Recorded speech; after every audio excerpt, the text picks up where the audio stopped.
రాజ్యం అందరికీ విద్య. ప్రతి ఒక్కరూ చదవాలి. ఎందుకు? ఇదిగో నల్లట్ట పుస్తకం కూడా చదవాలి. అర్థమవుతుందా? నల్లట్ట పుస్తకం చదివితే దిమాగ్ ఖరాబ్ అవుతుంది, దిమాగ్ ఫిరాయిస్తుంది, మనిషి వెంటనే మనిషి అవుతాడు. ఈ రాజ్యం మనుషుల కోసం రాజ్యం.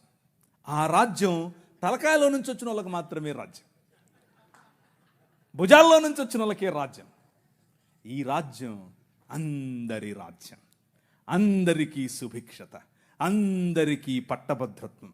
అలెగ్జాండర్ డఫ్ అనే ఒక ఆయన, ఎంతమంది ఉన్నారు ఈ పేరు? ఒకరు, ఇద్దరు, ముగ్గురు, ఒక 10-15 ఉన్నాయి.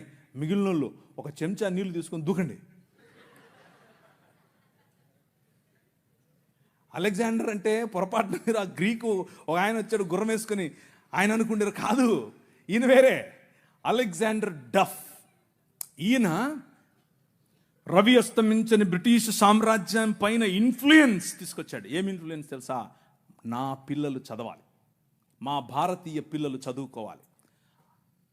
వీళ్ళు అన్నారు, ఎందుకు, మాకు అవసరం లేదు, మీ పాశ్చాత్య విద్యతో మేమేం చేస్తాం, మేము మంత్రాలు చదువుతాం. ఆయన అన్నాడు, మంత్రాలకు చింతకాయలు నైరాల్తా హై. అలెగ్జాండర్ డఫ్, నో, చదవాలి, మన పిల్లలు చదవాలి, ఆంగ్ల భాషలో చదవాలి, ప్రతి భాషలో చదవాలి, తెలుగులో చదవాలి, తమిళంలో చదవాలి, బెంగాలీ కావాలి, పుస్తకాల తర్వాత పుస్తకాలు, పుస్తకాల తర్వాత.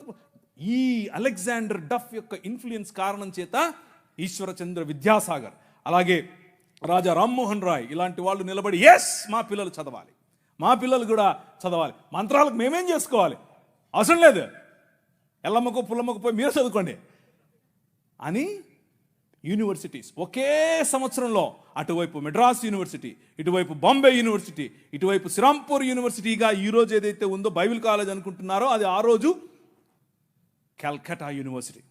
3 యూనివర్సిటీలు స్థాపించటానికి వెనకుండి పనిచేసింది ఈ అలెగ్జాండర్ డఫ్. ఈయన ప్రభావం, ఈయన ఇన్ఫ్లుయెన్స్ కారణం చేత మెకాలే అనే ఒక వ్యక్తిని ఈ దేశానికి పంపించారు. పోయి చూసి రాపో బాబు, అసలు చదువు అవసరమా లేదా. ఆయన ఇచ్చినటువంటి నివేదిక, ఎస్, అందరూ చదవాలి.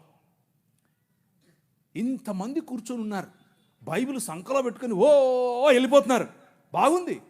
కానీ ఏడి ఒక్క అలెగ్జాండర్ డఫ్? మీ ఊరి ఎమ్మెల్యేని ఇన్ఫ్లుయెన్స్ చేసే దమ్ముందా నీ దగ్గర? మీ ఊరి ఎంపీ దగ్గర నిలబడుకొని మాకు ఇది కావాలి అని అడిగే దమ్ముందా నీ దగ్గర? అలెగ్జాండర్ డఫ్